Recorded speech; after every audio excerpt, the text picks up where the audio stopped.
The Driveway Podcast.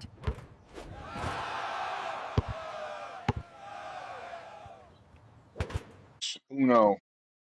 Welcome back, everyone, to episode 8 of The Driveway. Danny got a new camera. Danny has a new camera. You can finally see him in his seat with his mug and his Cubs gear on. He's not all pixelated laying in bed in a dark room. I had this new camera for about 3-4 weeks, but it took me this long to figure out how to set this shit up. And now he's one thing at a time, right? We're going to take this And one I got thing my at a Dragon Ball Z coffee mug. I'm ready to go. I got a microphone. You guys can't see that, but this is what happens when a millennial who played outside when he was a kid tries to learn technology.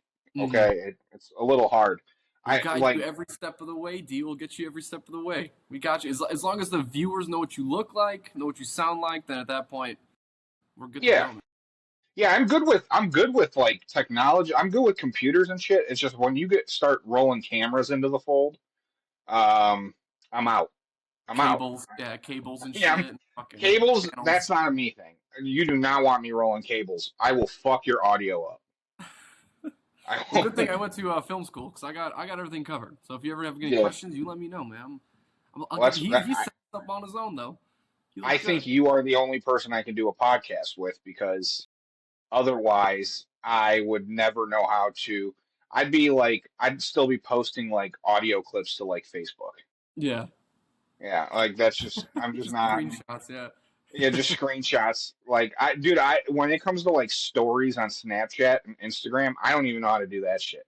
I don't know how to do Instagram, period. I don't like that is On Instagram. a I new see you world. once in a while. You'll post something, but you're definitely more frequent Facebook user than Instagram. I have a like I'm like a basic white girl travel account Instagram. Whenever I like go to a place, I'll take a bunch of pictures and then I'll just photo dump like 78 pictures on Instagram. I noticed also you post And your that's dogs too. That's cute. Yeah, well, that's literally the only Puppies. thing I post on that and Facebook. Yeah, I mean, Yeah. I don't know. I'm not like a big picture guy. I don't know. I get it. Sometimes I'm Yeah. in and out. I'm in and out. For me, it's always like when something good happens. Like when the Bears beat the Packers. That was when I was just like I was posting shit everywhere. I was really social, and then Bears lost, and I was like, okay, I'm off of social media for a week. Well, that's sports Discord. That's good. That's sports Discord. You know what I can't stand is when you go to a sporting event with somebody and all they fucking do is take pictures. They don't even watch the fucking game. To just be in the moment. That dude, let me tell you something about being in the moment. Let's hear it. I was at WWE Elimination Chamber this past weekend. Okay. And this isn't going to be a hot take. I think wrestling fans might be the biggest fucking waste of life that I've ever met in my life. The amount of people getting into fights over scripted wrestling matches and I'm not talking about like young kids. They were like guys in their 30s and 40s fighting over it. I don't know. If you are anti-abortion, and we don't get very political on this show. This is getting crazy. If you are anti-abortion, I ask you one thing. Go to a wrestling show and tell me that majority of those guys that are at that wrestling show should not have been aborted. Because and I say guys. I'm not including women. I say guys because it's all guys that are 400 plus pounds. They smell like BO.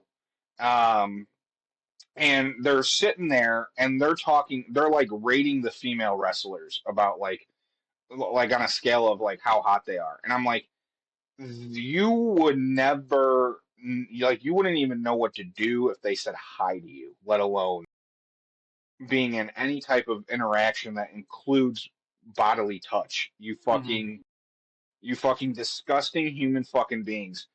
I just like anytime I go to wrestling shows, and I know I'm not like the skinniest guy, but I'm self-aware, right? I know I'm into nerdy shit, and I'm like, but like it's like the people at these shows, man, are just disgusting fucking human beings.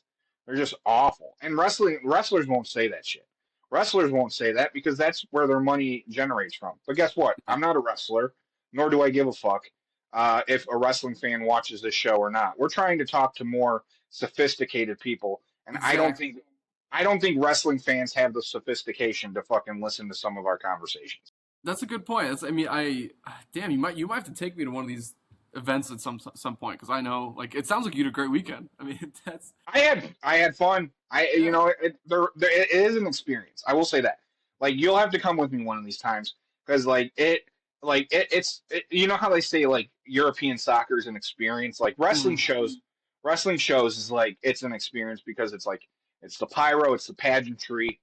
But the wrestling fans are a different type of um, they're a different type of horrible. Picture like Philly fans, okay. like those blue collar Philly fans, but like instead of working at UPS, they don't work and they're 38 and live in their mom's basement. Mm, And they've I could never met a and they've picture. never spoken to a woman ever before. Yeah, I could picture it. And then what's always fun, um, there's always one guy who actually has a girlfriend that brings that girl to the show, and she is debating her life, like dating that guy at that show, as she's like watching all the people That part walk I can't around even and like, imagine. I know, like being like bringing my significant other to that show like that. Like I get it if they're also have interests, but trying to push them to be like, hey, you're gonna enjoy it, you're gonna love it. No, I can't. I can't imagine that being imagine the case. imagine you meet like the girl of your dreams, and you're like, she's like beautiful, she's the perfect person, and you're like, I want you to like what I like. And she's like, okay, like, let's do it. And it's like, all right, get ready Saturday. I'm picking you up. We're going out on the town. Hmm. And you pick her up and you bring her to the United Center and she's like, okay, what's going on? What's going on? And you bring her to a wrestling show. And then you're like, don't you're going to see some disgusting human beings tonight. Just know I'm not one of those human beings. Hmm. And the whole time she's just thinking about how similar you are to these fucking blobs of humans that are sitting there. How I different did would it see. be? Yeah, how different would it be if you told her, okay, but don't worry, like I'm also a Bulls fan and a White Sox fan. No, see, if I was gonna As be a like, guess. no, see, like, if you're gonna take a girl to a sporting event, I always say baseball's easy because it's a summer. It's a Hmm. summer thing. You know what I mean? Like, take her to a Wrigley Field game. If you're not into the high prices, take her to a Sox game because, like, it's a summer thing. You could have some beers. A lot of times, it's families out there who don't give a shit about the game. You know, it's like it's fun. These people will die for their favorite wrestler. They will die for CM Punk. They will like if CM Punk said like I want you all to literally kill each other in this arena right now, they would do They it. would do it. They would do Yeah, it. you're gonna have I to did take me. have Take me. I did have a rare I sat next to a like fully gay couple, which like I've never seen at a wrestling show. I was so interested to see, you know, how they stooped this low. You know what I mean? It's Like usually like they have good taste, right? It's like this is a dang. gay couple at a wrestling show is like a black couple being ghost hunters.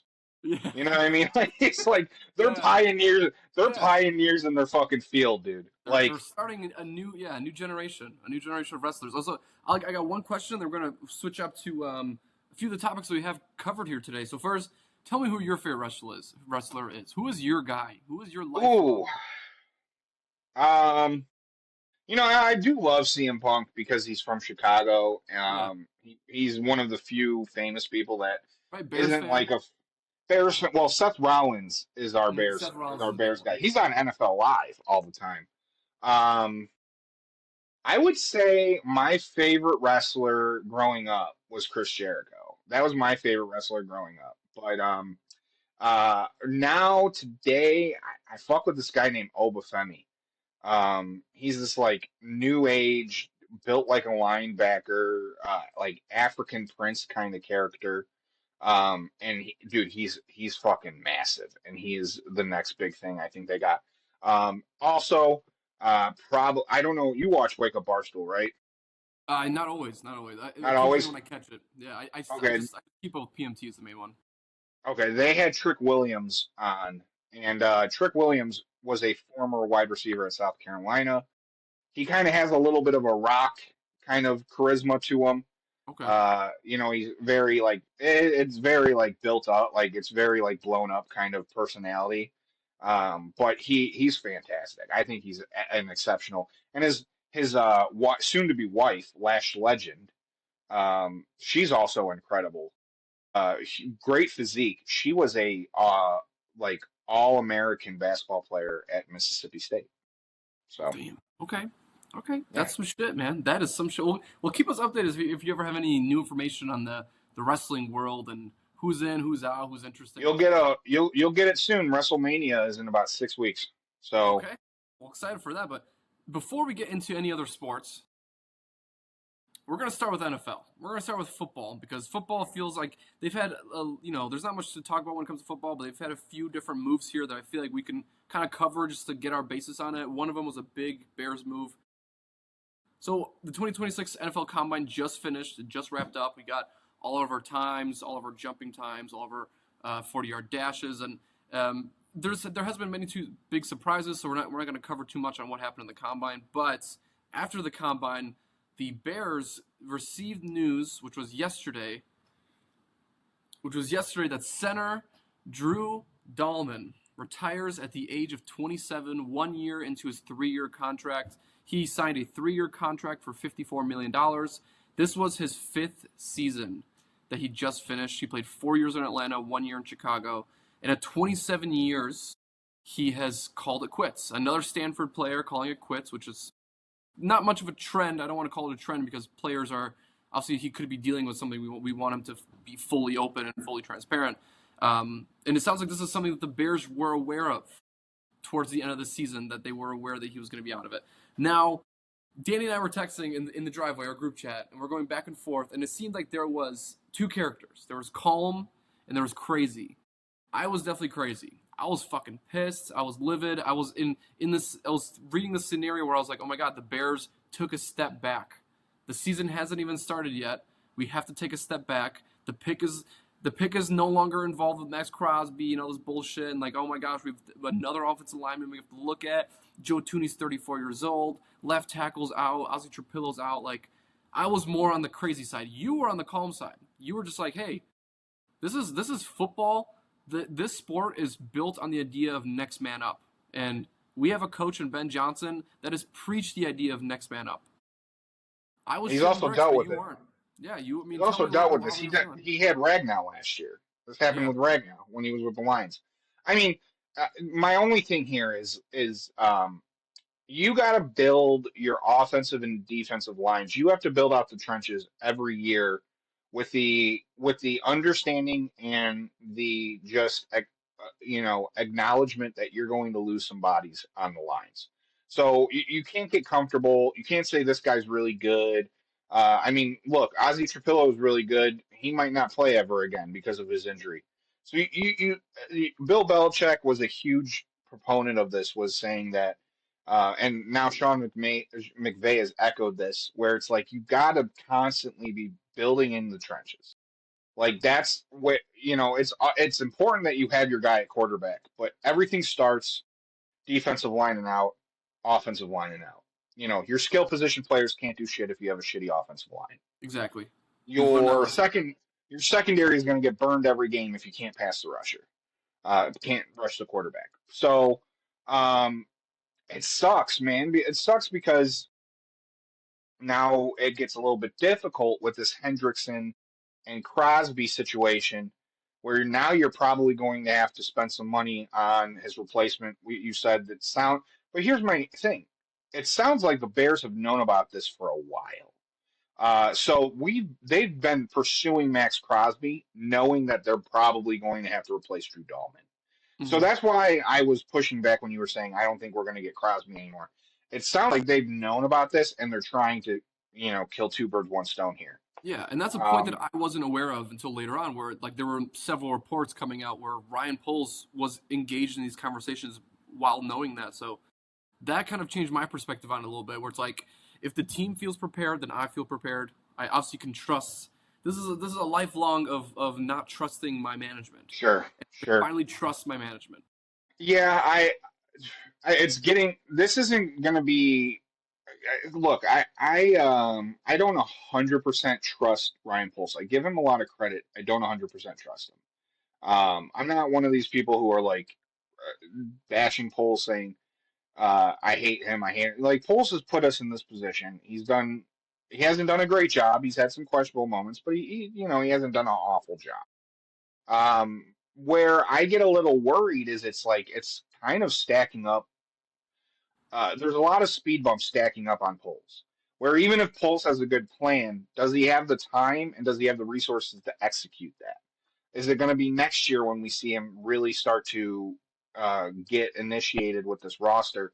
Um, because right now it's starting to feel like either Ben Johnson's going to have his way on offense or Allen's going to have his way on defense. Because right now it doesn't feel like you could build both.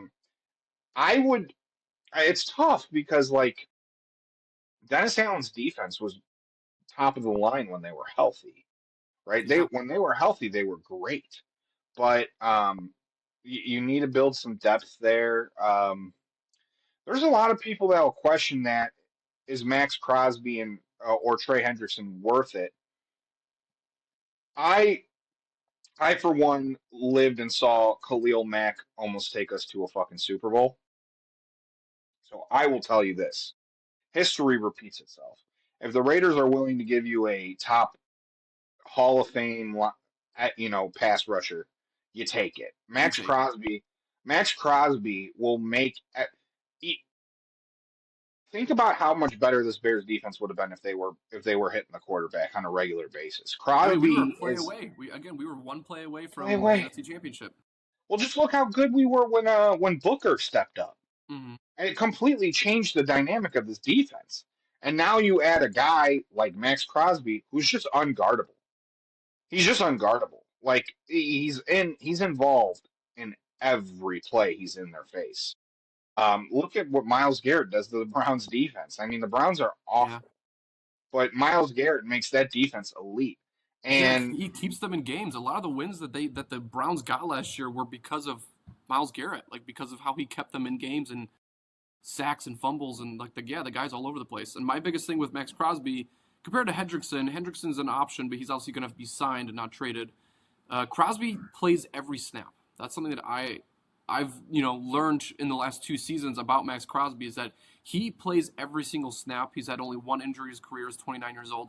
He's in the prime of his career. So my last question, unless you had anything else you want to add, percentage wise now, after learning what we heard today and yesterday, what are the chances that the Max Crosby trade does still happen? From 1 to 10, 10 being very likely, 1 being like we're aware not going to happen.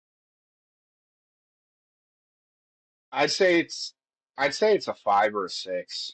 Okay. I'd say I'm probably in the middle. I'm sure the Raiders want to trade. I'm sure that marriage is coming to an end. Let's just say that. If you're asking me, is Max Crosby wearing a Raiders jersey? I'm saying probably 9 out of 10. No, he's not. Now, will he be a Bear? I don't know. I don't know because I don't know if the Bears have what it takes the assets to pull that off if they have the room for him. Um, but one thing I have not heard: are we eating Dahlman's contract, or is Dahlman? So Dahlman's contract is going to come back to us. So we are going to get the money back. Only That's thing that huge. stays is that $8 million we have to eat out of that's 1 year. That's the 1 year deal I think he had this last season, and then we're going to get most of his contract back, which that money could be used for a new center. The two centers That's available huge. are Biotish, which is going to be a cheaper contract, or Lindenbaum, which is going to be roughly 20 million for three Yeah. seasons, 20 mil, close to 20 million Lindenbaum's a per year. three-time. What is he? A three-time Pro Bowler? He's Lindenbaum. yeah, 3-time Pro Bowler. He's probably top 3, whereas Dahlman was close to top 5, maybe top 6. So the replacements are there, and also we do have in-house players. Like there was, gosh, I forgot what the one guy's name is, but they were saying that he's been training all off season so far since the end, at the center position, meaning that I think he even knew that Dahlman wasn't going to be available, so he was kind of practicing to be in that starter position just in case. And Yeah. again, there's so many options, there's so many replacements, but I do agree with you. I think we're at a 5. I think it's a let's let the cards come out and let the dice roll. Let's see what it is. But I'm not gonna sit here and say that we're the favorites, because every sports book and every betting website is always saying, okay, Bears are the favorites. Like I don't buy that. Not right now. I think there's Yeah, a I lot of don't. steps we have to get to before we discuss a trade for Max Crosby. Yeah, it's hard to also because like we've gone through this where it ends two ways. Khalil Mack, that kind of just was a surprise. That kind of was no one saw Yeah. coming. We've seen also like Myles Garrett when he was going through the contract negotiations. People were 100% sold that he was not going to be a Brown, Mm-hmm. and then all of a sudden he was ready to. He was loving Cleveland. Cleveland was where he wanted to be. Um, I I don't I don't take for I don't take rumor mills for granted, right? Mm-hmm. Because things like Drew Dahlman can happen. So, tomorrow Max Crosby could be the number one Raiders guy.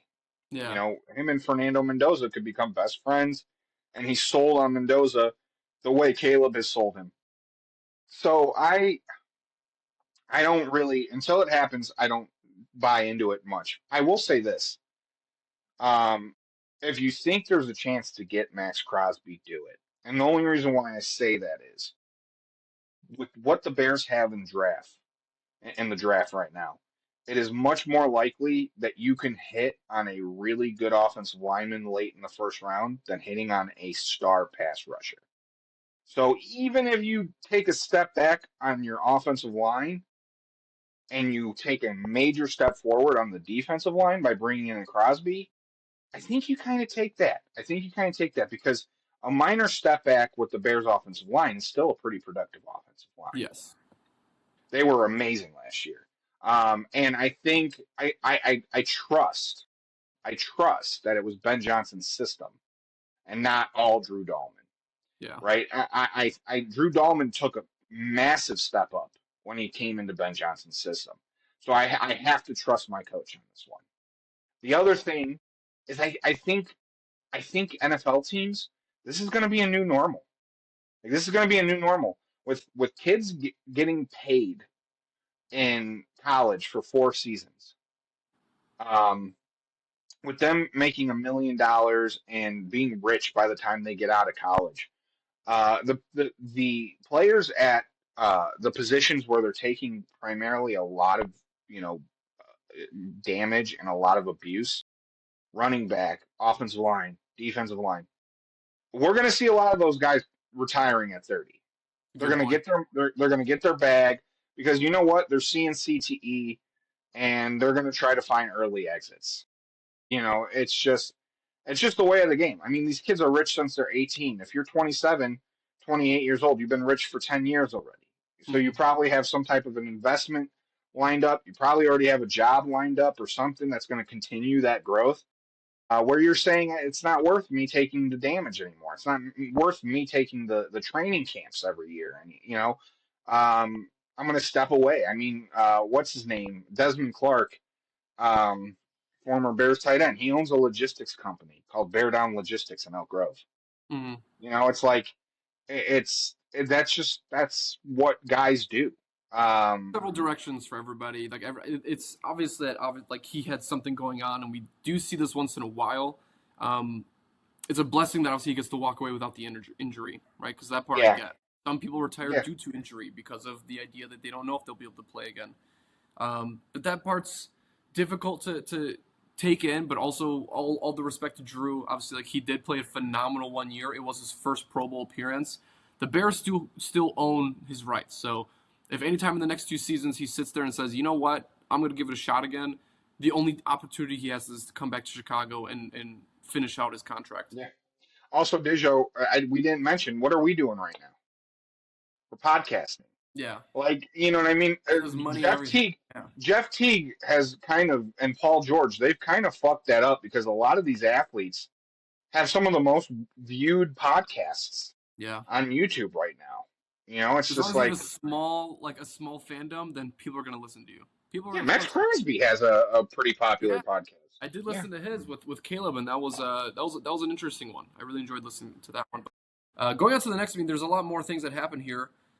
More small, so we don't have to cover him too deeply, but former Bear David Montgomery also got traded to the Texans for a 2026 fourth-round pick, 2027 seventh-round pick, and offensive lineman Juice Scruggs. He is definitely said to be the starter, and then Jahmyr Gibbs, that would make him the full-time starter in Detroit as well. I think it's a good move for both teams. Yeah, I think David Montgomery deserved to get out of there. Detroit, I think you're not super concerned because you have basically the best running back in the NFL. You don't really need David Montgomery collecting dust on the bench. So I think it works out for both teams. I'm still not certain I understand like the value meter in the NFL, but I guess a running back who's got some who's got doesn't have has a lot less life left on his legs than he does than a replacement, I would say. Maybe that garners the fifth round. I don't know. Yeah, From a production standpoint, I would say David Montgomery was at least worth a fourth or a third, but that's a good to each point. their And I own. think David Montgomery is a great player because he's a pass catcher and he's a good blocker, so he's going to fit that mold that they're looking for. I do think they're still going to keep their backup running backs. I mean, they had Woody Marks. I don't know if Nick Chubb's still going to be there, but again, good pick for a player that doesn't miss games. He'll get you 15 touches and he'll get you the 100-yard games once in a while. And then in the playoffs, he's going to be a stud in the playoffs because that guy just eats up plays. And we saw what happens to C.J. Stroud last year. Like C.J. Stroud needs a little bit of another safety blanket, and David Montgomery's a pretty good safety blanket. That guy's going to catch his passes. Yeah. Well, and the reason why I say that is because like meanwhile the Chiefs got a haul from the Rams for Trent McDuffie. Yes, that was the next And thing I was going to talk about here. Yeah, All-Pro cornerback Trent McDuffie traded to the Rams, and the Chiefs received 2026 first-round pick. That is the number 29, a fifth-round pick, a sixth-round pick, and a 2027 third-round pick. So that's a pretty good haul. That's a pretty good haul for it's a pretty what big people are haul. calling the Chiefs next season as being like because Mahomes obviously is going to be out like half the year with his torn ACL, so this is going to be a rebuilding year for them. That's a pretty good haul with the number 29 pick. I've always been kind of a proponent on kind of what we were saying with the offensive defensive lines. I've kind of always been a proponent of if you have a chance to trade, if somebody's going to give you a haul for somebody in your a DB, a safety, or a cornerback, unless they're like a Hall of Fame worthy corner, because I've seen the Darrell Revises where it's like holy shit for 2 years, and then it's Mm-hmm. like what the fuck is even Yeah. what are they like the and it's not so much their ability to play, it's just the rule changes. Mm-hmm. They get handcuffed. So I don't know. And not only that, it just kind of always seems like second, third, and fourth. It's just everyone's drafting cornerbacks and safeties. It's just it's whatever filler you can get for positions that Exactly. obviously have a lot of injury. It's always those side of the ball. It's always and the Bears haven't had much great luck in the third, fourth, fifth rounds. Like we usually drafted like a Velus Jones or like a Sal Sure. Frazier. It Eh, is just filler. Yeah. I think Eddie Jackson was probably the last time we've hit on a fourth round pick, wasn't he? Eddie Yeah, Eddie Jackson from Jackson Alabama. was that was a good pick. We've done pretty well on offensive linemen. I see, like with the Bears situation right now, going into this draft, I'm saying if the Bears drafted only offensive line this season, I'm okay. Mm-hmm. Unless you traded DJ Moore and you get Max Crosby and you feel like you need another receiver, okay. Um, but if this is kind of what we're going in and we're putting all our eggs in the basket of we're going to sign Trey Hendrickson, um, dude, I draft all offensive. And this is a pretty good offensive line draft. I do think D line is also going to be mixed in there, depending on how the Jervon Dexter deal kind of continues, because he's got Sure. a year left, but also he's on the trade block, so we don't know if he's going to be relatively back. And I don't see us giving him an extension after next year. I don't see him being franchise tagged either. So I think he's on his way out. So I think getting another D lineman in there kind of makes sense. But there's more teams that are moving on from some of their premier players, and the big one for me here is Kyler Murray. The Cardinals are expected to move on from quarterback Kyler Murray. His career went in a weird direction. I was super excited for the Cardinals when this move first happened because he had that great year and then he had the year with D-Hop. They got him Marvin Harrison, Trey McBride, and that team still looked garbage. And he missed half the season with injury. He just isn't the same player that people expected in the beginning of the season. Do you think there's a team out there with a good fit for him, for Kyler Murray? Well, my idea in the offseason, I thought, hey, if I'm Arizona, and sure, maybe Malik Willis is the answer. I certainly did not like what I saw in Tennessee, Hmm. and I feel like it might have been Green Bay's system that made him look a lot better than he really is. Also, a I Bears defense that looked really bad. Bears defense always makes a backup quarterback look like a starter. Exactly. Um, I, dude, I thought it would have been worth Arizona giving a call. I mean, they don't have a lot of big contracts on retainer. Maybe trading Kyler over to Miami for Tua, talking about maybe scratch our back, we'll scratch yours. Like Maybe a flip flop. yeah, Miami takes a bad contract from Arizona to make it work. Because Miami just wants Tua gone, but they have him. But if because here's my only assessment there, and a lot of people are saying, Danny, you don't know ball. Tua's awful. Tua has had a couple really great seasons, Yeah. and if you have the right guy, I feel like it. I feel. I'm going to say I feel. I feel like if you have a good coach in place and he might be able to fix Tua over fixing Kyler Murray because maybe Tua definitely wants to play. Kyler just doesn't seem like he wants to play. Um, but now that talking out of my ass here, isn't LaFleur's brother going to be coaching the Cardinals? So maybe Yes, Malik indeed. Willis Yes, makes a indeed. lot of fucking sense. Yes. Maybe the fact that he's got the family secret on unlocking Malik Willis. Maybe that's maybe that's the move. Yeah, and Lafleur So also had a pretty good, he had a pretty good offensive system in under Sean McVay. So like he didn't run the offense, but again, with the likes of Stafford and Puka Nacua, like you give him a player like Malik Willis, and things could turn around. Things could go in a different direction. And that's the craziest thing is that Malik Willis is the number one ranked like player, right? Because QBs has so much like driving force. So he's the number one player on the market right now.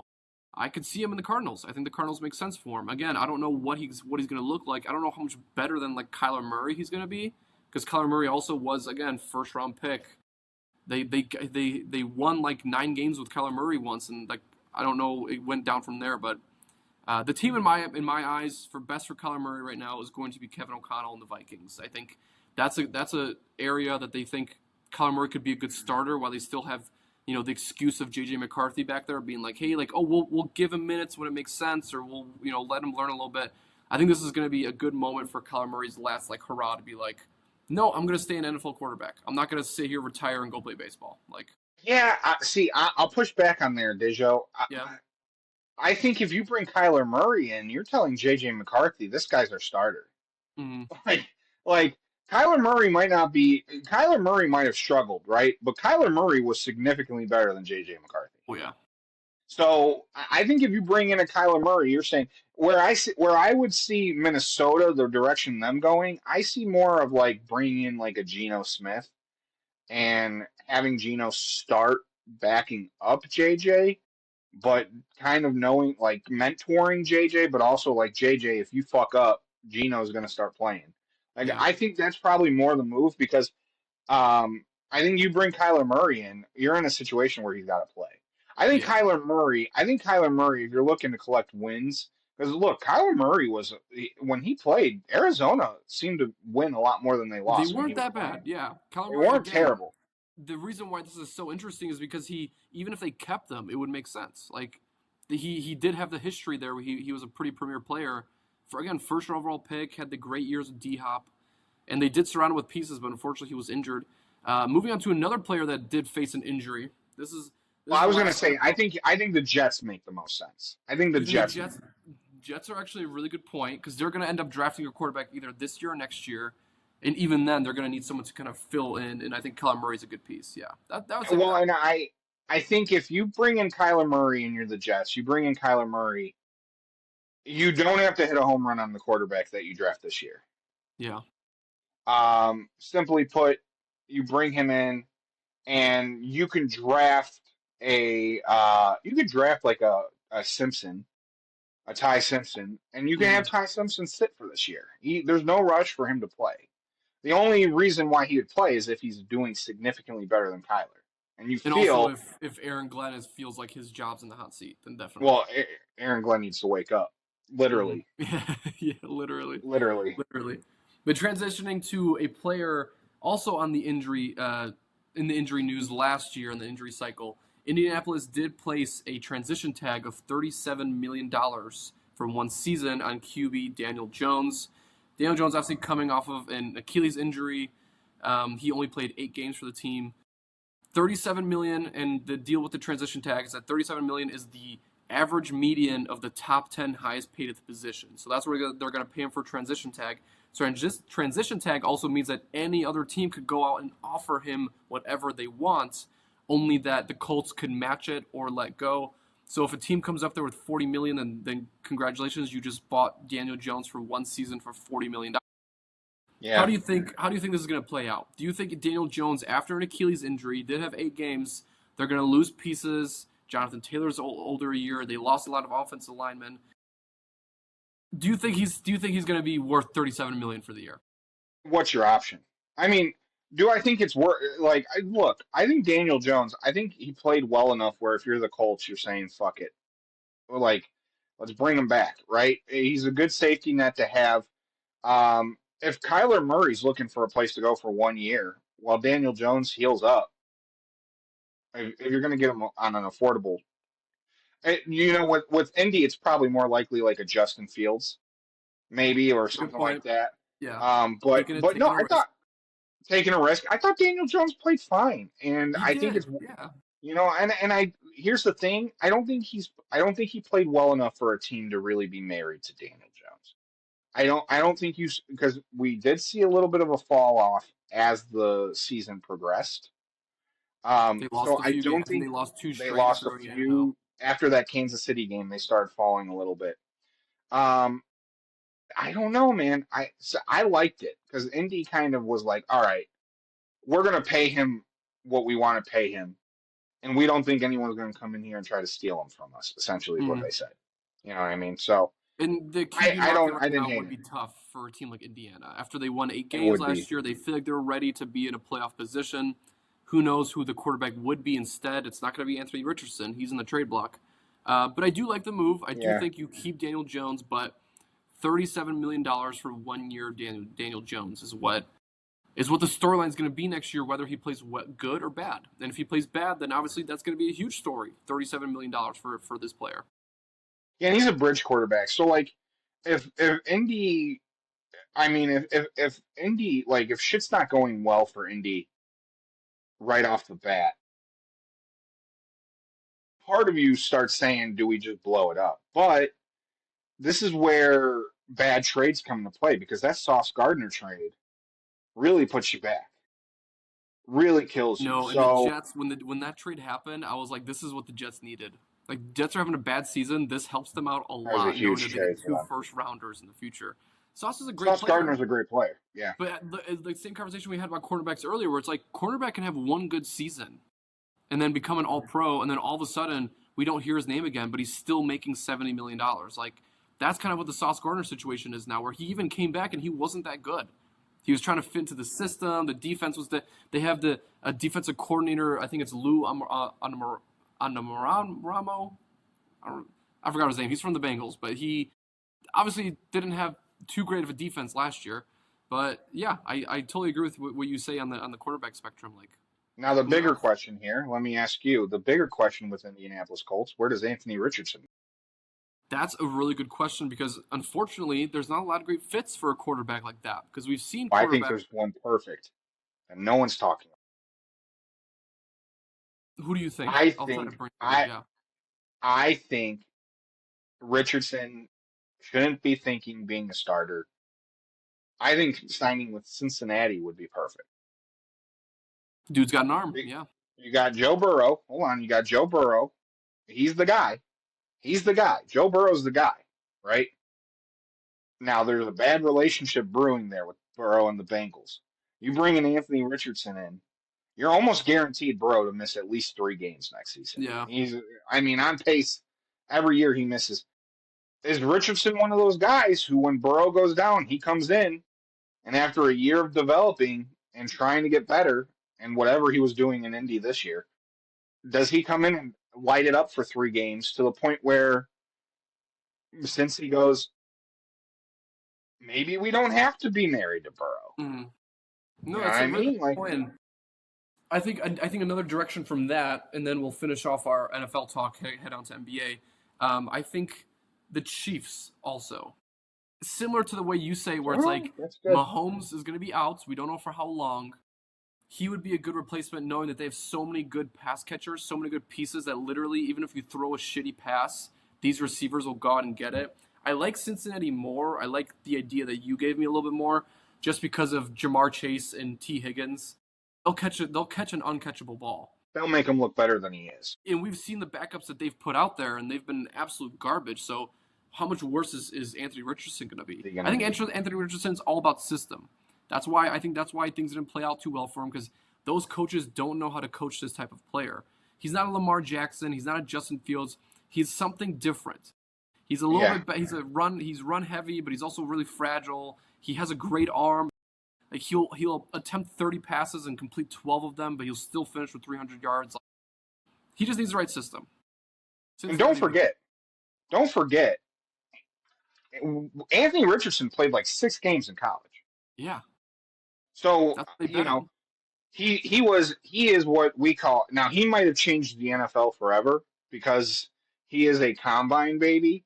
He is a guy that if you looked at his college stats, you'd be like, this guy is not a pro. But then he shows up and he's a 6'4", 6'5" black guy. Like number 5, right? He was drafted like 5th pick. Well, did you see his combine? Go back and watch the Anthony Richardson combine. It's fucking stupid. He is off the charts athletic. However, he's not a good quarterback. Like he's not. He's only played the position 6 times. Yeah. But we have a whole nother Anthony Richardson on our hands in this fucking in this combine. I don't know if you've seen Taylon Green from Arkansas. I have. I heard that he had a really, really phenomenal combine. But he played he wasn't awful at Arkansas, but certainly it doesn't help that Boise State made the playoff after he got the fuck out of there. Mm-hmm. So I don't know. It's tough, man. It's tough with these combine babies that they come in and they blow you away. I don't know, because I thought, watching the combine, the one thing I thought, Trinidad Chambliss should be here. And he's next season, right? I don't know why he's next season, but there's some hogs coming out of the fucking at quarterback next season. We got some really good fucking quarterbacks coming out. This year I'm watching these quarterbacks and I'm like, dude, Trinidad Chambliss is a better quarterback than the majority of these guys. From a technical standpoint, maybe Ty Simpson and Fernando are a little bit better. They're a little bit better football minds. But dude, Trinidad's right up there. I think he's like the third best, easily the third. I think he's easily the first round draft pick. The playoffs showed enough, right? Like you want someone that he looks like Mahomes. He's a player advantage, yeah.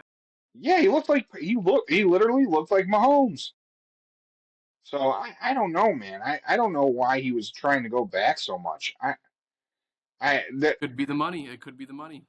The money, yeah. Well, and that could be his lack of confidence that he's going to be a first round pick and get that first round pick money.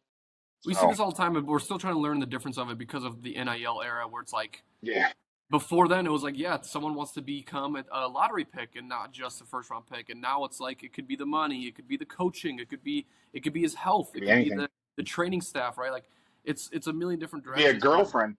Shout out Travis Hunter. Yeah. Travis Hunter had a girlfriend in Colorado. That's why he ended. That's why he was like, there was that whole thing about him getting married. I think they just had their first kid, like a month ago. Look, I'm just saying this. All these women, like Patrick Mahomes' wife, and these women who get married to these guys who end up being outstanding players. Why are none of these girls in the like talent scouts? You know what I mean? They got better eyes than fucking most GMs, dude. Like, yeah. These girls found them in like I'm talking about the girls that found them at like 17 years old. Mhm. It's like get these girls a fucking office job in the Yeah. scouting agency, you know? Like they knew. They knew. They knew. They knew. Heading on to NBA, thank you NFL for the fun week. Right now, we're obviously talking off season. Soon we'll get into more draft talk, but Diggs I before think that, Diggs got sorry to cut you off Diggs again. Diggs got released as that was a well. late one. Yeah, that was a late one that I actually forgot to put in there. Diggs did get released, which is, I He think, might not be for a back. reason that we both know. I think it's a reason that we both know that he's going to be going through kind of a Can't beat trial. up your cook. Can't beat Yes, up your cook. can't beat up your chef. It's make your own food is what I've been taught. But heading on to NBA, because obviously there's going to be a lot of NFL news, but let's stick to basketball. We got NBA, and then we got some college basketball to talk to you about. And then also It's maybe a March. little bit of, yeah, it's March, baby. It is officially March. Actually, today, just so you guys know, today's March 4th. So we're, a few weeks away. We got some games coming up to the United Center next week that I'm really excited to go attend. But here's kind of the main talks of NBA talk. The month of February had two teams that were the most important to talk about. You had the Spurs. The Spurs were always winning in February. They were 11-0 until the Knicks obviously snapped their streak earlier this week. And then the Bulls went 0-11, winless in the entire month of February. That 11-game losing streak set a franchise record for the most losses in a winless month in Bulls history. And So as you proud. can tell, things have not gotten much better after that. So we did have one win against the Bucks. It was a 29-point fourth quarter, something like that. But still, right back to the depths of it. The point guard play is terrible. Josh Giddey isn't playing at an all-star level. Matas Buzelis has taken a step back. Billy Donovan, all of a sudden, there's questions about his coaching and how much longer he's going to be here. This is what we wanted, right? What we wanted as Bulls fans is to keep losing. In this fashion, even better, right? Because this puts it national media all of a sudden in the Bulls where it's like, hey, you guys aren't just bad, you are historically bad. The team that you guys built is the worst Bulls team ever. So I think this is on a good pace. It sucks to talk about this, but that's why I brought up the Spurs fact where it's like, this is just the way the NBA goes. The Spurs built a good team and they're reaping those rewards. And here on the opposite end is what the Bulls look like. This is what being a Chicago fan feels like half the time. Yeah. I mean, hey, look at this. I'm happier. I'm just as happy of the Bulls going 0-11 in February than if they went 11-0 in February. Yeah. I'm probably more happy that they won 0-11. Look, let's just call it down the middle here. Not a single motherfucker on this team deserves to be back. Get rid of them all. I don't give a fuck about Modest. I don't give a blow it up. Blow it Yeah. up. The Bulls should be just like the Atlanta Hawks having a Heavenly Bodies night where they celebrate a strip club because Heavenly bodies. literally everyone on this fucking roster is ass. It's just ass. Top to bottom, it's ass. It's booty. They all suck. Modest has streaks, but he's soft. He's Yeah. baby poo. He's soft. He's baby poo. Get rid of him. Done. Don't need him. Send him to Epstein Island. But Yeah, like, that's the direction of this Bulls team right now. Is like they're like, who cares? Like, I don't care what the next chapter of this Bulls team looks like. Everyone's saying that it should be the Bulls that move to Indiana. It should be the Indiana Bulls, and not the Bears. they'll have no. Just keep losing. Don't be embarrassed by it. Just keep losing because Own it. own it and then draft a good player. Like actually develop players and draft. Get rid of Billy Donovan's sorry ass. Fire his fucking son in Hoffman Estates. Get them Yeah. the fuck out of him. Send him back to college. Give me a real coach who develops NBA talent. Give me real NBA star talent, Dijo. That's all I want. Don't give me Kobe White, who all we've been doing other than Ayo Dosunmu, the only guy that we brought in here that was a legitimate two-way player it's just one guy, Ayo. All the other guys, they're just purebred scorers. They're not basketball players. They're just one-trick ponies. They're not dude. winners. Yeah, they're not. We have a team. We had a team full of six men. Yeah. We have a team full of six men. We have guys you send out there in the third quarter. If you're up by 5, you hope they put you up by 15. If you're down by 5, you hope you're up by 5 or 10 going into the fourth.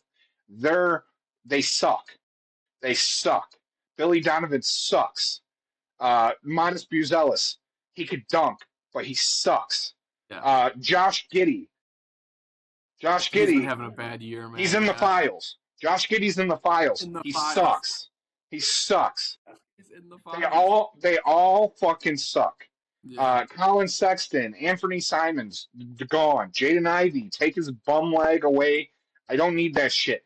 Give me and lose every game from here on out. Give me Darren Peterson. I don't give a shit if Darren Peterson is sitting out talking to his agent.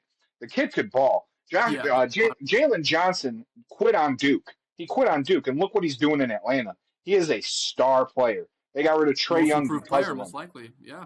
Give me Darren Peterson. If not, give me a DeBonsa.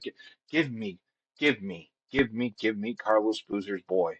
Give me Baby Boozer, baby. Give it to him. I just want something to be excited with. Fuck, give me Caleb Wilson. I don't care. Give me guys who are legitimate two-way NBA talent. Stop it with these fucking white boys who can't fucking play defense. We're the only team that's white as shit but can't play fucking defense. Yeah. Isn't that what is a white person for in the NBA if they can't be a 3-and-D player? Yeah. We have the only white boys that can't hustle.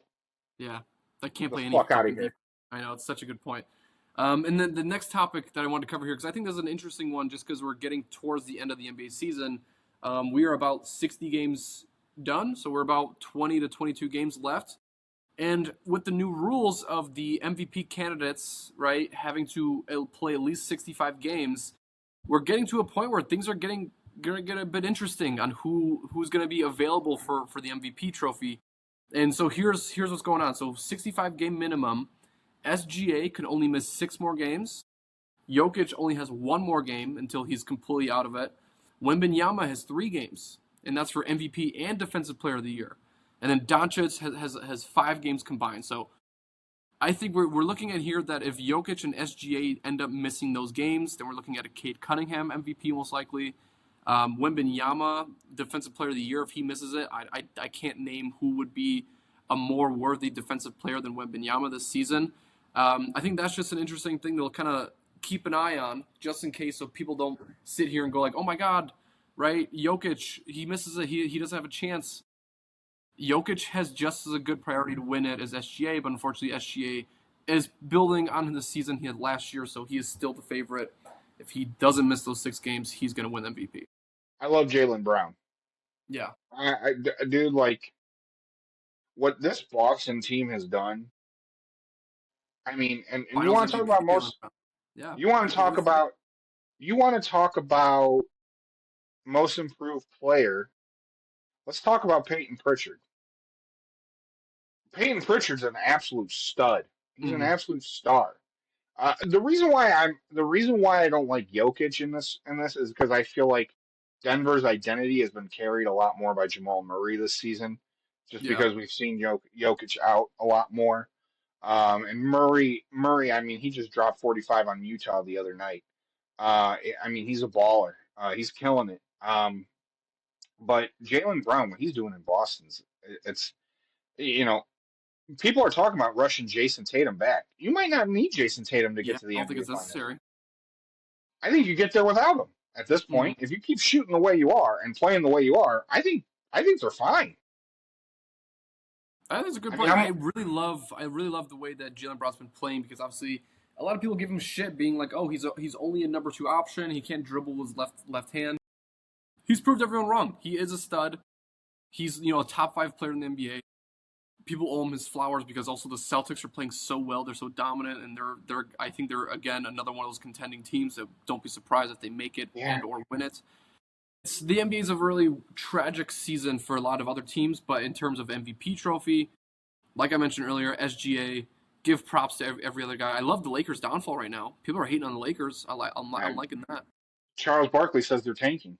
Yeah, they're tanking. Yeah, he says they're tanking. It's crazy because the conversations around Luka's completely changed. there's a lot of people that are out on Reeves and Luca. There are a lot of people who are out on them right now. It is so clear that LeBron wants out. I mean, the only other player that wants out more than LeBron is Giannis Antetokounmpo. Giannis looks like he doesn't even want to fucking be Which he there. just returned. He returned yesterday. Yeah, and he's 0 for Back 2 to at health. 3 and scored 19 points. Yeah. Giannis is literally he's like playing out of body right now. He's like Yeah. he hates it there.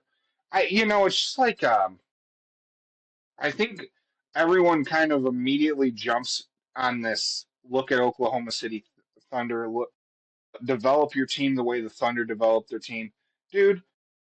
Boston deserves a lot more credit because Boston they've gotten a lot out of players that aren't NBA talent.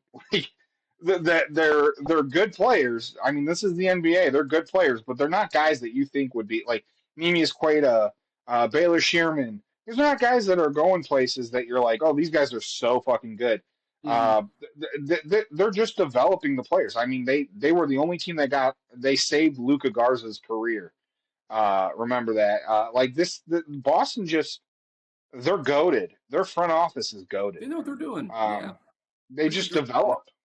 Well, and it's also there's not a genius to it. They shoot a lot of threes. That's their game plan. But they do it well. They execute. And so I give Boston a lot of fucking credit. I give them a lot of credit.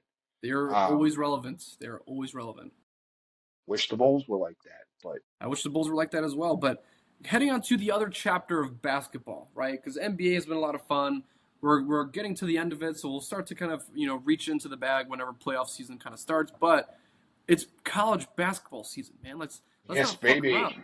Danny love has it. been waiting fucking 56 minutes this entire episode to get into college basketball. As you can see, he's got the bracket behind him. He's got some things to cover. He's got some things to talk about. But I'm going to say one thing, and then the floor is yours. Yeah. It looks like Duke is the clear number one favorite right now. Yeah, but that just you know what that means, right? Duke looks anytime Duke has this level of a team, they always end up losing to George Mason University or some shit like that. We like this team looks really good. I mean, when we were watching Zion, Cam Reddish, and RJ Barrett do what they were doing, I thought that team was going to win every game in the NCAA tournament by 30 points. They didn't win the tournament. So I don't know. This team definitely looks like the clear front runner. I mean, Boozer's so fucking good. He's Yeah, so good. Booster's a good guy, good player. Dude, that whole team, John Shire, the way he might be just as good of a coach as Coach K was. Hmm. Like the way that team just they slice and dice people, it's so impressive. Um, but I think you might be right. Duke's up there as the clear favorite. I love Florida. I mean, Florida's Florida's there. scary. Xavier Lee has been out of his mind. Um, he's stepping up in a big way for this team.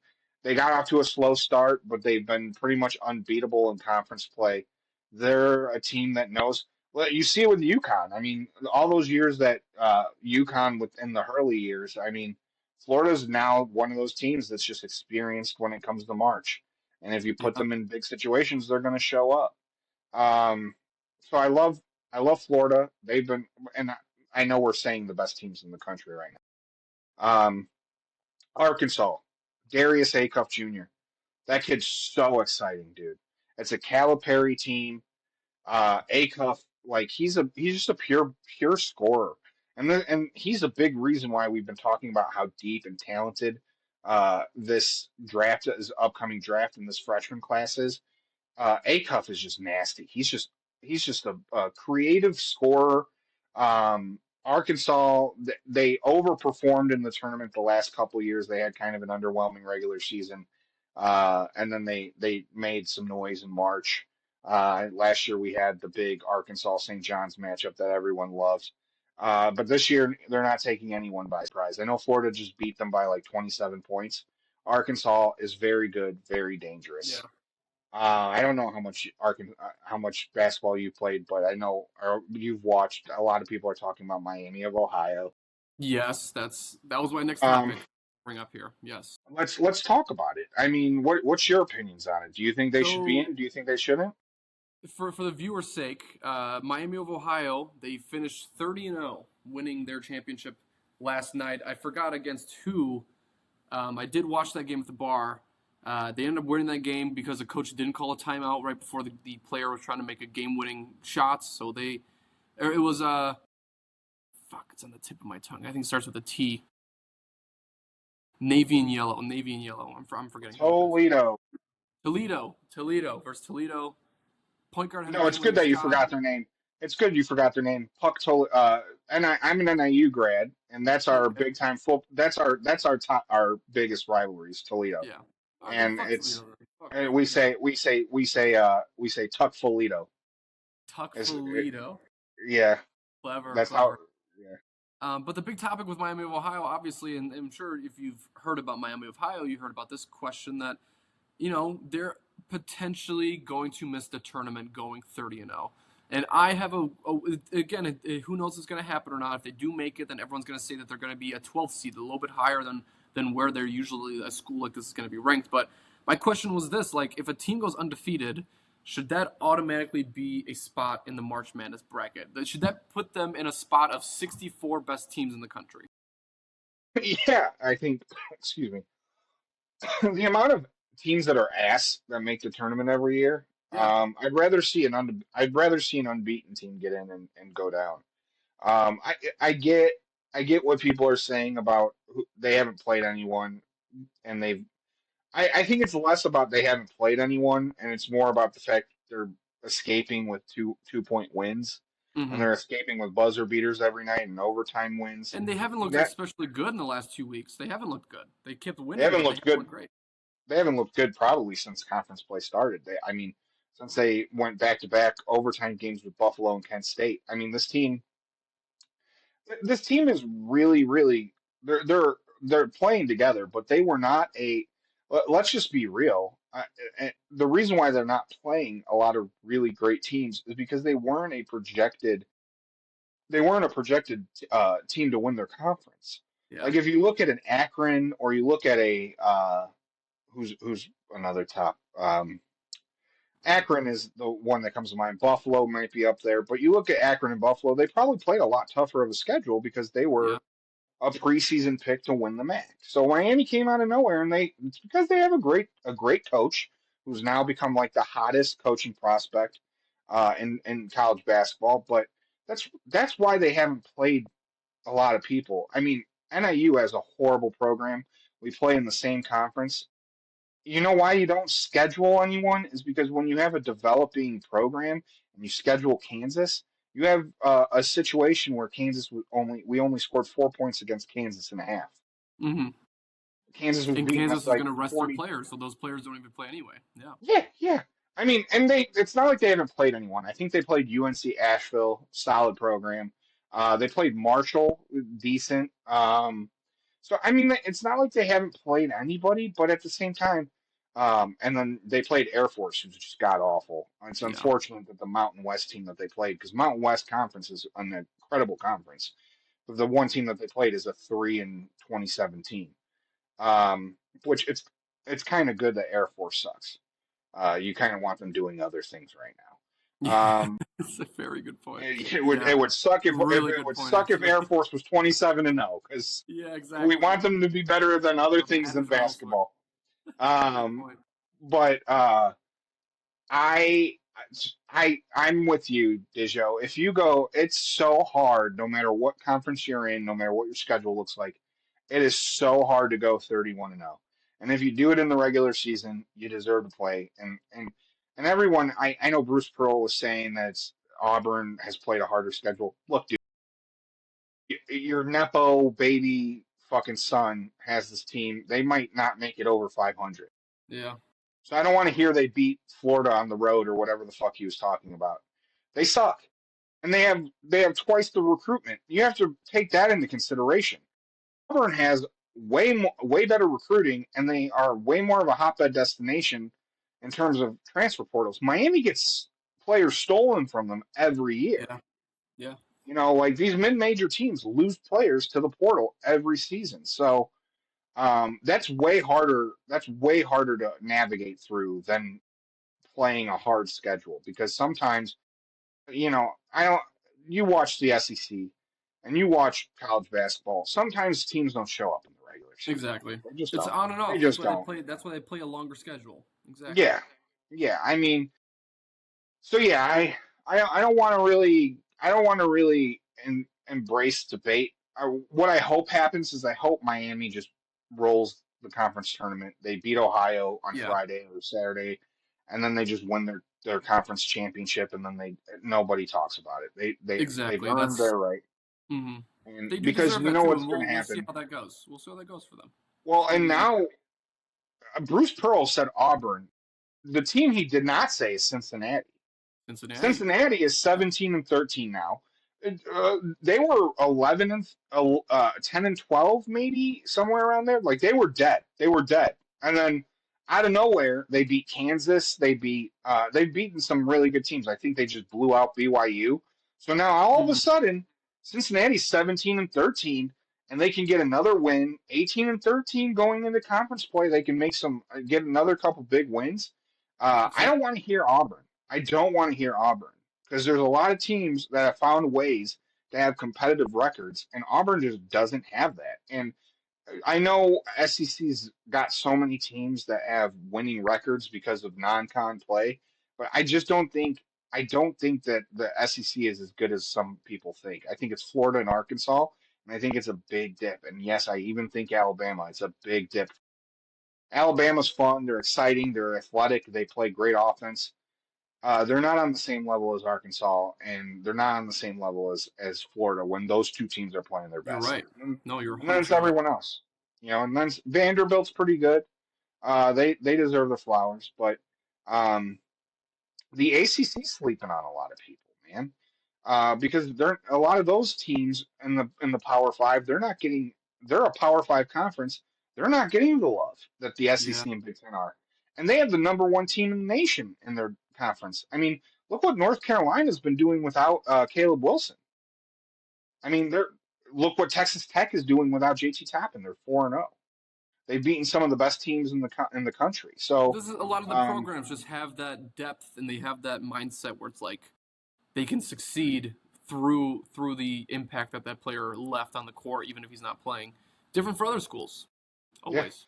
And look, if you guys it's not too late. If you guys have not been watching college basketball, get into it now. Get into it now because you've heard me say some names, Dijo. I'm not even close to all the people that Why we believe should you? be talking. Like I haven't even gotten to Louisville with Michael Brown. I mean, this kid's unguardable, unguardable. Kansas is there with Darren Peterson, but Kansas is weird. Kansas is a really weird team because they can't beat they could beat the best teams in the country, but they lose to terrible teams. So now going in, we're terrified. We're terrified, Dijo. Hmm Like I don't know how Who to knows pick their this yeah? team. Who knows what their strengths are heading into a tournament? Yeah. Yeah, there's Iowa State with Jefferson, Bennett Sturts, Iowa. Those two teams are really great. Uh, man, I Koa Pete, Arizona. Will Pete, yeah. Yeah, Otega Owe on Kentucky. I mean, we got some real ballers. I mean, Cameron Carr and Jeremiah Fears over there in Michigan State. Did I say Jeremiah? Did I Is it say not Jeremiah? Jeremiah? Because I know it's No, Jeremiah Fears the second, or is it no, Jeremiah Fears is Jeremiah. in the NBA? Is that his He's the brother? Pelicans. It's his little brother, Jeremy Fears. Jeremy Jeremy Fears. Fears. Yeah, yeah. Yeah, I said Jeremiah. But you got Cohen Carr and Carson Cooper. They're an absolute, unit. It's so fun to watch. It's like a dunk contest with Michigan State. They're going to be so much fun. You got Yaxel Lindenberg in Michigan. Dude, this is March, baby. This is Caravan and March, UConn are baby. back. This Like, is March. hey, and then our boy, bringing the Cornhuskers, Yeah. Hoiberg, looking Yeah, for their Nebraska. first ever. I'm really excited to see how far Nebraska goes. Obviously, because yeah, our guy Hoiberg. I am rooting for. I am rooting for Nebraska. Yeah, I mean, they're this year's Indiana. If people are Yeah, asking, They're People this want them to win team one that, game. That's all people want is for them to win one game in this tournament. which is crazy, isn't Yeah. it, Disho, that they haven't won an NCAA tournament game ever? All they want. Yeah, and I'm with them. I'm with them there. I'm with them there. Well, that's what happens when you only draft. Okay, that's what happens when you only historically have only ever developed white guys, and you don't bring black guys into your program. Cornhuskers, yeah, yeah.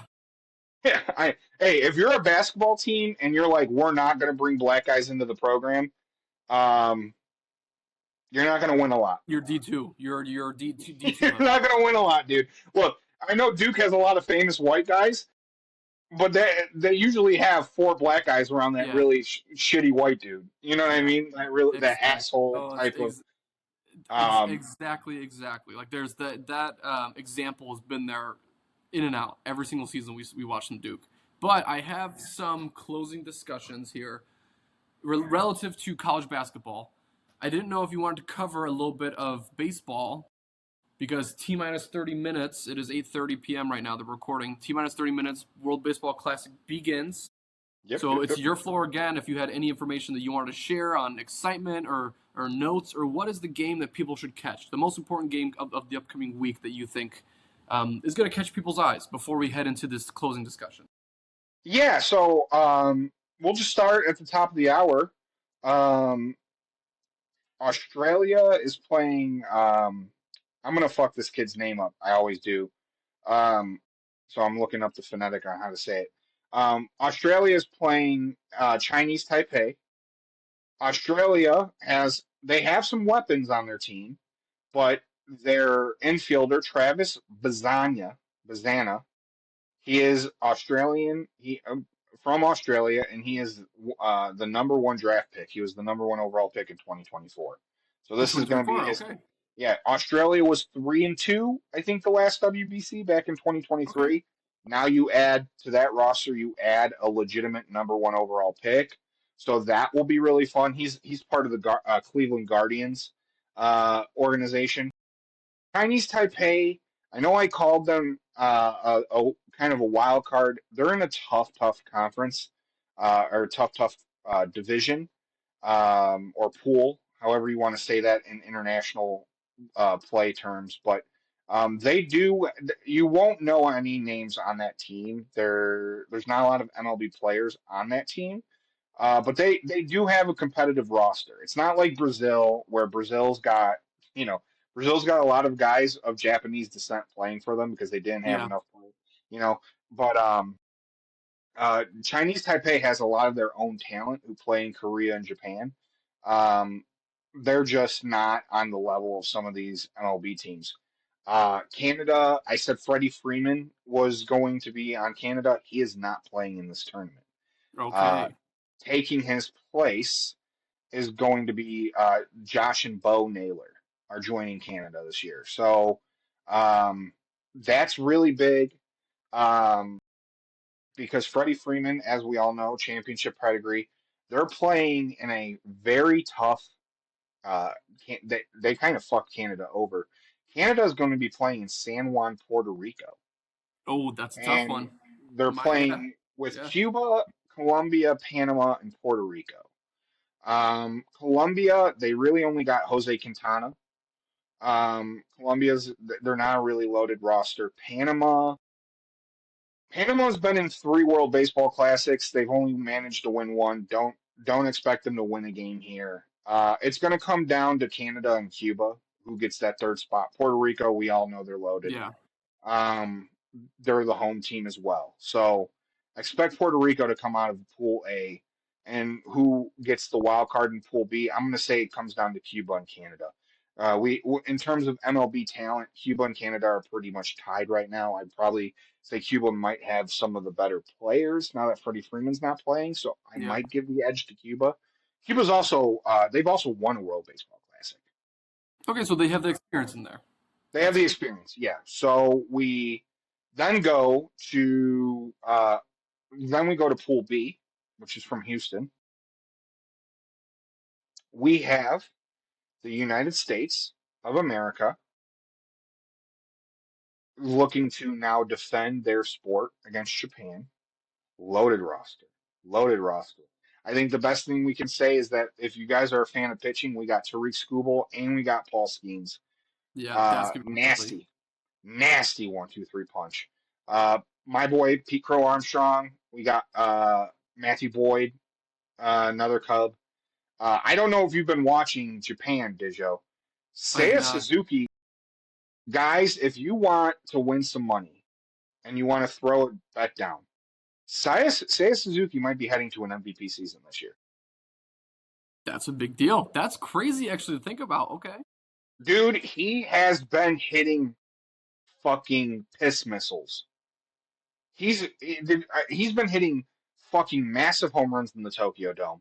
Uh, I know I shouldn't cheer for Japan, but Hmm. Seiya's my boy. Seiya's my boy. He has been outplaying Shohei Ohtani so far in the exhibition games.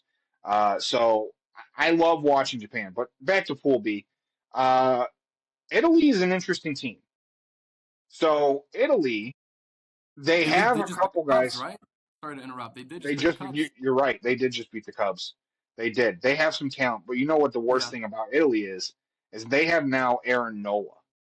Aaron Nola has chosen to play for Italy. They have a legitimate like ace, like a Cy Young worthy type of pitcher. Um, and they have a couple of Royals in their infield. They basically have the Royals infield uh, right now, minus he. I don't think he plays for Italy. Hold on. But then we got Mexico. So Okay. Mexico was Oh yeah. uh, they were last year's darling. They got a really fun team. They got Alejandro Kirk, Adi Telez, so they got some big meaty guys in the middle of the roster, in the middle of the lineup. I haven't seen it. Javi Assad.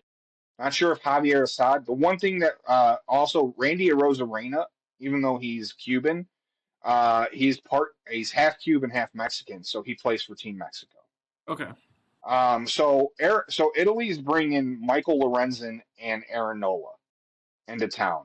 So they got some legitimate guys, but they got Vinny Pasquantino, Thomas Sagisi, Miles Mastrobroni, John Birdie. Cub fans will know who he is, and Jock Caglione. So they got some actual MLB level talent. They're also managed by former MLB player Francisco Cervelli. He's their Okay. manager. So Italy could be one of those teams that comes out of nowhere and snags the second place. But right now, it's your projection is going to be U.S. and Mexico, and there will be a lot of eyes on that when they play. Great Britain has Jazz Chisholm. That's really the only guy that's really worth mentioning on Great Britain. This is the second straight World Baseball Classic that they're in, so they're a Oh, developing baseball program. And then, like we said, Brazil. This is the first time we've seen them. Um, they shouldn't make a lot of noise. They shouldn't win the game. Um, Pool C, this is the Tokyo Dome. Like I said, tune in 9 o'clock tonight. If you have not watched a baseball game in the Tokyo Dome, you have to watch it. It's incredible. It's fun.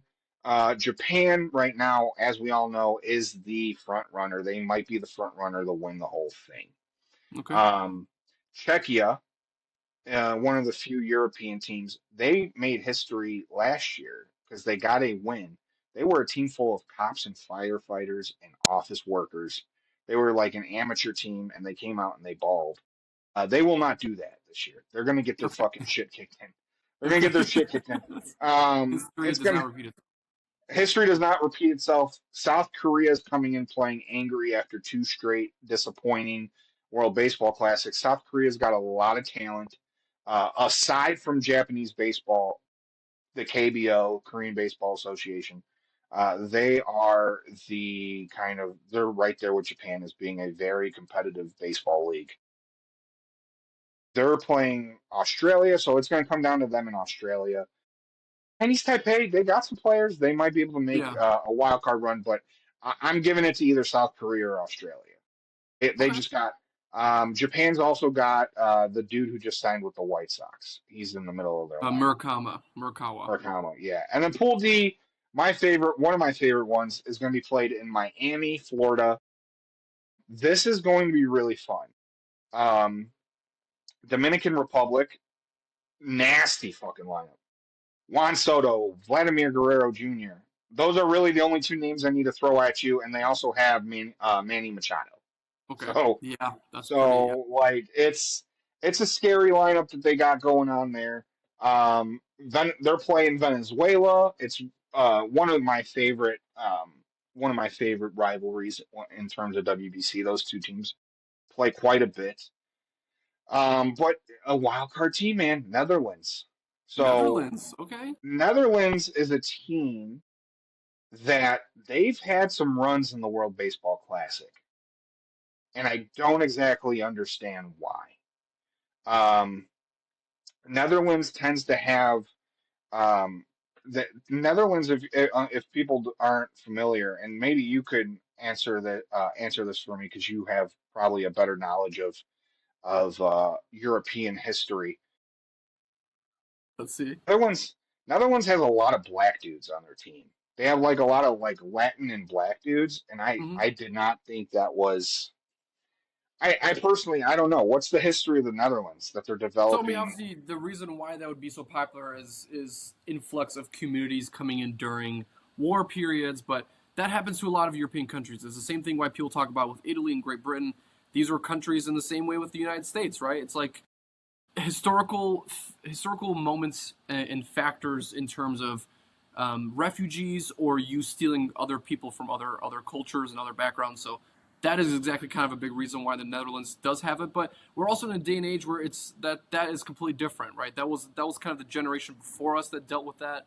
Now we are simply dealing with families can live all over the world no matter what, through work, through leisure, through travel. So it's like Team Netherlands could just be raw. They could just have good players and a good system there where players want to go travel to Netherlands to play underdog baseball. So I love the idea that you're saying that this team is underrated. That this is a team They're that underrated. They're yeah, always underrated. They got that's really Kenley exciting. I'm Jansen. really excited to hear about that. And that made me looking because obviously I'm of Polish descent. Team Poland was ranked 54th in the WBSC. They were the 54th ranked team, which is pretty fucking terrible. But they were managed by Dennis Cook, former pitcher. Dennis. Well, you know what's funny? Poland has like no NBA talent, but their basketball team is really fucking good. Yeah, Jordan Lloyd, man, Jordan Yeah, Lloyd. but I thought it was I thought it was because of I thought it was more because of the fact that maybe there was like a military situation going on. But listen to this. Maybe that. Listen, Yeah. listen to this lineup. Just this infield. You have well Chadwick Trump. He is a guy that's made. He's their catcher. He's made appearances in the MLB. Then you go into the infield, Dijo, and you got Ozzy Albies, Okay. Xander Bogarts. Didi Gregorius is returning. You got Jerickson Profar, and you got Jonathan Scoop. Mm-hmm. So Okay. you got some ballers. They have a lot of unknowns in the outfield. I'm looking at it right now. Uh, Andrew Jones, future Hall of Famer, is also a Netherlands national. Played for the Netherlands national team. And then you got Kenley Jansen, who is a future Hall of Fame closer. So, yeah, if you watch this Netherlands team, you'd say this don't look like the Schweinsteiger Dutch players that I watched in Yeah. you know the FIFA World Cup Robin teams. Van Persie. Yeah, it's De not. That's Burn, this don't look like De Burn, De Bruyne or what's his De name, Kevin De Bruyne. De Bruyne. Bruyne is actually De from Bruyne. Belgium, but that's yeah, Oh but yeah, still close. I'm sorry, they all look alike to me. Um, it's, Yeah, for sure. It's a really good point. all those neutral white European Yeah, countries, all Swedish, Switzerland, Finnish, Norway. Dutch. Yeah, all Yeah, good. they all look pretty much the same to me. But no, so Netherlands is a wild card team, man. That's a team that you're going to want to watch. That's a pool you're going to want to watch. There's also Israel. Israel is Israel's got the team. Yes. Yeah. yeah, they got some ball players. Canada's got Owen Casey. I did not mention that. Owen Casey, former Cub, now Marlin. He is playing for Canada. Israel's got another former Cub, former Marlin. Matt Mervis is playing for Israel. So Israel's Purvis. got some players. Yeah, they got some players. I don't see them going very far. But it's going to come down to Venezuela, who's pretty much Salvador Perez. Yeah. Um, so it's going to be really fun. It'll come down to Venezuela, Netherlands. I feel like for that. Dominican Republic's a weird team because they're kind of like the Brazil in soccer, where they probably have the most talented roster, but for some reason they can't make it to the final. Mm-hmm. Like and they've won one before. Like A they've really good gone and won connection. one. Yeah, it's a really good connection to Yeah, make. but they remind me of Brazil, where they're just all firepower, but they could the brightest stars burn out the brightest sometimes. You know Yeah. what I mean? Yeah. So World Baseball Classic, guys, it's on in 15 minutes. That's going to be fun to watch. Mix that up with your March Madness, man. It should be a fun fucking month. Oh yeah, it's gonna be a Um, really, really good month. Well, let's kill it with 15 minutes left. I got the closing discussion question for you, Danny, because this is a very important one. Heading into a new kind of era of college basketball, has NIL made Cinderella runs harder or easier? And in addition to that question, what matters more in March? Is it talent or experience? I feel like I ask this question every single time and I get a different answer, but off to you. Are Cinderella teams, is it harder or easier with NIL? And what matters more in March? Is it talent or experience? Experience, number one. Okay. I've seen a lot of really talented teams. I've seen a lot more. I've seen a lot more talented teams go down than I've seen experienced teams. Let's just say that.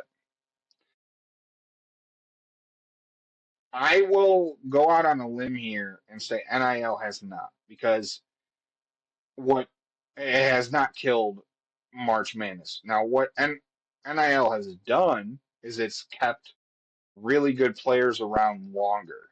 So it seems like things have gotten really chalky because you have Yeah. experienced players now who have played in the March Madness tournament 3 or 4 times. With COVID, you've seen guys there almost it feels like 5 or 6 times. But um, NIL, yes, it has affected the rosters, the breakdowns of the rosters, but when it comes to March Madness, the guys who are the heroes are not guys who are going in the NIL portal Yeah. and playing for Purdue. I mean, it's the Zach Golkes in Oakland. Those guys are not Dude, I missed being, that. Yeah, that's gonna be really exciting this year. I missed yeah, that. Those teams were so fucking fun. it's the teams with these random guys who are not looked at from major programs. And quite frankly, if they did play for major programs, they would get fucking whooped and Yeah. probably end up on the bench. But for one night in March, they just go out of their mind from the 3-point line. Like that is where that the 3-and-D style is always going to be the reason why teams end up winning games in March that should not be winning. Yeah. Now, where experience comes in, Dejo, is you've seen a lot of programs look at how do we stop these 5'8" white boys from shooting us out of the tournament. So you're seeing a lot of teams like Alabama, Auburn before Bruce Pearl left, and that team crumbled. You're seeing a lot of teams put a lot of emphasis in longer point guards and two guards who can play two ways. They can play defense and they can lock up a 3-point shooter. Yeah. That has become pretty much the most important thing in college basketball. But no, I it's not like football where if you have a good quarterback and you're Appalachian State that somebody's going to come in and take like Joey Aguilar. Someone's going to come and steal your quarterback. The guys who make March Madness what it is, those guys have Duke has no idea who they are. You Okay. know, Yeah, I North mean that's Carolina, North Carolina has no idea who they are. Maybe they know who their centers are, mm, but dude, you'd be really shocked. Like, I would probably say where I'd probably say where March Madness has kind of killed it is the later rounds. okay. So like your non-power five, the Utah States, the New Mexicos, those teams are not they're gonna struggle a lot more to make it to the Elite Eight, to make it to deeper runs because those are the teams that actually get taken. uh, a lot of their talent get taken in the NIL portal because those Mhm. guys, those teams typically have talent that could play for Duke, that could play for Alabama. San Diego State has guys just as talented as some of those teams do. They just don't have it in the amount that Alabama, Duke, all those teams, Big Ten, Michigan State have. You also have to look at some of the ideology of teams. Michigan State does not believe in NIL. Like a lot of these teams do not believe in NIL. They have not They don't. transitioned fully. Yeah, like they're No, yeah. no. Calipari doesn't give a shit about the NIL because what Calipari believes in is the one and done. Mhm. Calipari, and what's funny is Calipari has no right to complain about the game because Yeah. before NIL, people were complaining about Calipari with the one and done, where he was taking freshmen, making them really good, and then sending them off to the NBA. I don't know if you've done this, but I want you to do me a favor. When it comes time for NBA All-Star game next year, instead of NBA versus the world, there's a there's a argument to be had. I don't know if you saw. I think it was maybe Bill Simmons who said this. Look at NBA versus Kentucky, and NBA versus Kentucky. Yeah. look at how many Kentucky FBA, Wildcats that Cartels, Calipari. IUI. Yeah. Yeah, there are fucking De'Aaron Fox. There are Mhm. guys on that team. So like, just look at and before that when he was in Memphis, Derrick Rose, our boy. Yeah. So just look at the one and dones that he put in. It's just enough. And what's funny? If they regulate NIL, there'll be another thing that people complain about. Exactly. But no, People it's really hard to make everyone happy, but from what you said here, I think it's a really good, it's perfect because it's gotten me in a brighter mood about the idea that college basketball is really hard to change no matter how many changes they do make to it. That March Madness will relatively stay similar because as long as we do have some of these, longer tenured coaches and coaches who believe in the system versus the payment option, like that's really refreshing for me for college basketball, knowing that college basketball it's going to take a lot more for it to get worse or for it to die or to kill it. That's a good. That's a really good point that you make, and I'm really happy for that. yeah, and it's also different from the perspective of so little of these guys playing go to the NBA. Yeah, People have to remember the NBA is only 2 rounds, and maybe it's 60 players. 60 players, and of those 60 players, maybe 15 of them end up being valuable NBA players. Hmm. And maybe one of them ends up being starter worthy. One or two of them end up being legitimate multi-year starters. Yeah, So, the NBA draft, it's not like the NFL where you have 7 rounds and you have teams that have found a way to find value in these late rounds where you have hundreds of players coming out that are of NFL talent. And even the guys who don't get drafted are probably talented enough to play in the NFL. There's just no room for hmm, them. That's not the case. Like there are guys in the NBA that like you're sitting there going, why is that guy here? You know what I mean? Like why how is someone not taking this guy's spot? So it's like there's a lot more of a talent depletion in the NBA and basketball in general than there is in the NFL. yeah. That's yeah, 100% the truth, and I definitely see what you mean by that because the NFL is just all about taking chances, and you can even hit on a first round pick, but the guy doesn't have to start immediately. Whereas in the NBA, you're kind of going for win now because if you have a player sitting, they're still going to play minutes because you only get to have 12 roster spots. So if you have a guy that doesn't play, like a Noah Senge, because he's injured, right? He's hurt. But seeing that we have about 7 minutes until the World Baseball Classic officially kicks off, Danny, it's been absolutely lovely chatting with you, getting to know Love more it. and more about the way your brain works and operates with some of these topics. I really appreciate the time. I appreciate you for getting a new camera, new microphone. We are definitely on the up and up, guys. So please tune in. Please check us Hey out man. everywhere you can and watch the episode. Share it with your friends. Share it with your family. Watch it with your dogs. Everyone, we're a everyone podcast for everybody. And we do promise, guys. I will say this because we're really just two friends with full-time jobs that are figuring this out, and we have some help from our boy Paulie. We're really just three guys who have full-time jobs who are just trying to find ways to make this better, and to talk about sports. So, uh, we're learning on the fly here. I was going to say, now that I got a camera and a mic, the next step is a studio. We're going to have Yeah, our own production yeah, studio. No, but like we're I know we're moving a little slow. We're going to have some clips out to you guys on our Instagram. Um, be patient with us because we're just like I said, we're guys that have unfortunately we don't have a podcast that makes $30 million. We're doing this yeah, for the fun. We're doing this for the love of the game, and yeah. we are working for a living. So, um, and like I said, we're just two guys who love to talk about sports, and that's what we're doing. So, we'll get those clips out, and we'll start. You'll start seeing things come every week. We're trying to get better, and not to toot our own horn. I think we've gotten better every week. I think Oh, our we have definitely conversations gotten are better getting every better. week in terms of conversation and topics and debates. But also this Sunday, potentially, if you're interested, Danny, we could do a collaboration at the Windy City Bulls game for Pope bobblehead. Let's do it. You let me know. I'll be available. I already bought my ticket. I'm going to be sitting in the middle section there. Let's go see some Mac McClung, the G League MVP favorite, Mac McClung, Windy I'm City down. Bulls. I'm All down. right, man. Well, let me know. We'll make Let's it do it. happen. But Let's obviously, link go up. enjoy your night. Maybe Enjoy some baseball. Finally, baseball's back. maybe we'll be able to sit up and maybe we'll be able to get a Mac McClung interview.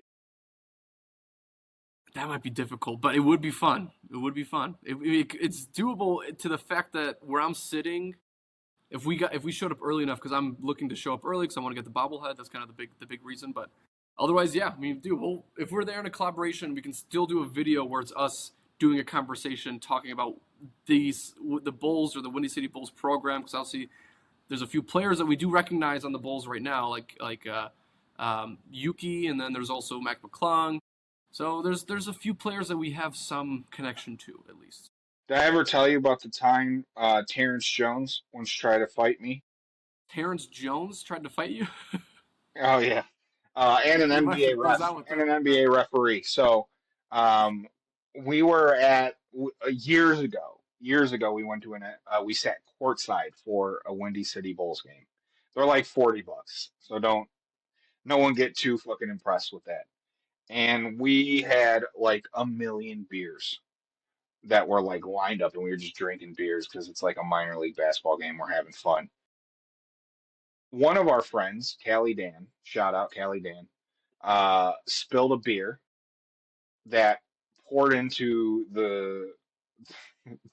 that poured into the court, and the NBA. We were trying to clean it up before it made a scene, but if you know NBA referees, a spill is a big deal. Yeah, it is. We had like Them immediately we going. dude, oh, dude, you would have thought I was an immigrant and they were ICE agents the way they were storming around me.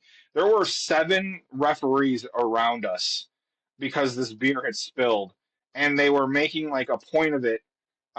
They were like making a point of it that we were fucking up this entire flow of the game. Jesus. And I was like, dude, come on, it's not that big of a deal. And of course, we had so many beers; those beers have been drinking. So, if people don't know who Terrence Jones is, he was a power forward back in the day on the James Harden Rockets teams. Booty, booty, Booty. not good. And at the time, he was playing in the G League. He was about a 56 on 2K overall, which I reminded him over and over and over again that he was 56 overall.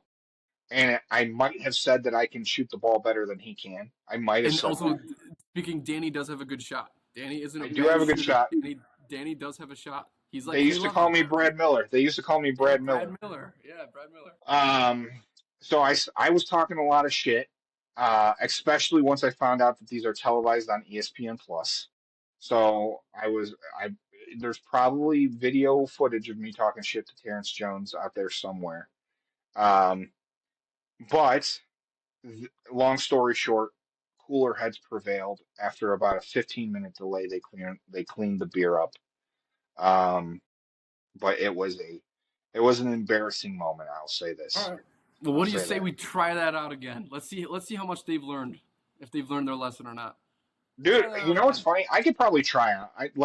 I can't dunk like Mac McClung, but I promise you I could probably shoot better than him. This might be a good point. Yeah. I He mean, we wants to be talk known as a about this. scorer. We've He joked wants to about be this a known as a lot. scorer. Our podcast is talking about how Danny could shoot better than him. Dude, Good luck, man. hey, I've said this on a lot of things. I've gone on social media, and I hope a WNBA player picks this up because I have said that one-on-one I would destroy Angel Reese. I stand by that. Okay. I stand Maybe by, we should get that going. We should get that dude, going. because you know why? Angel Reese is not backing me down. I weigh probably about 100 pounds heavier than Angel Reese.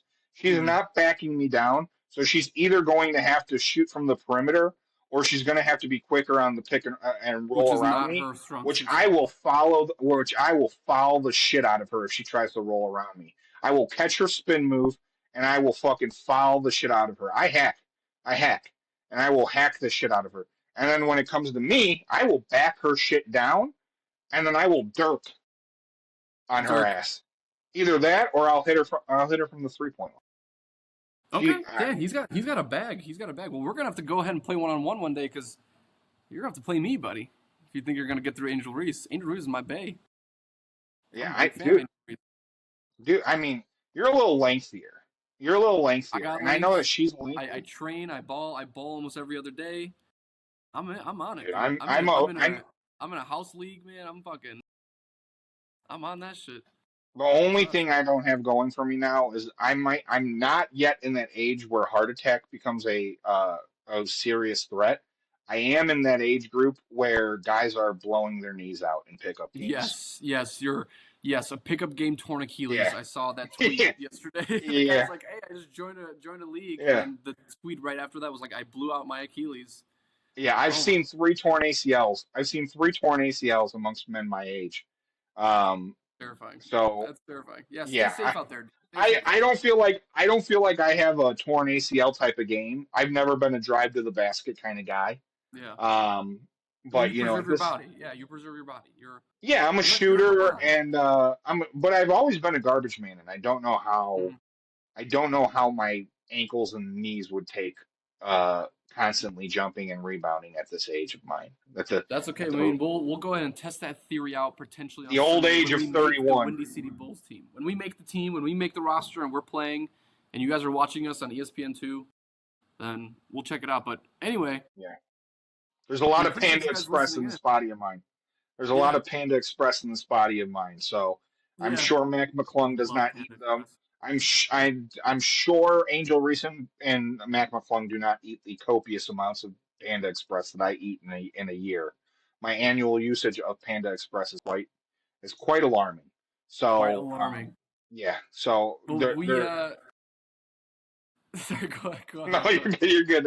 I don't want to keep talking about Panda. I can talk about Panda all day. I'm trying to close it out. Close that shit out. It's an hour and 42 in. Right. Talking about Talk Panda. about Panda next week, guys. We'll cover Panda Express more next week. Angel Reese and Windy City Bulls basketball, your favorite 3 topics.